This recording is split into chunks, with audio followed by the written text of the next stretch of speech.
dumating po sa point na gusto ko na lang magpakamatay. And then yung dalawang pulis, nag-uusap po sila na ang sabi ng dalawang pulis, dalahin daw kami doon sa kulungan. Okay. Na pag dinala daw po doon sa kulungan na yon, ang mga kinukulong, nire-rape muna bago ipasok sa kulungan. And then may isang pulis na mabait, sabi niya po, bakit natin sila kailangang dalahin doon? Wala naman silang kasalanan.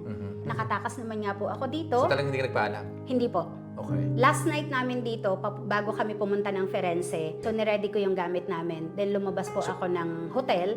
Nagpray lang ako na, Lord, nawa itong labas ko, hindi na ako bumalik.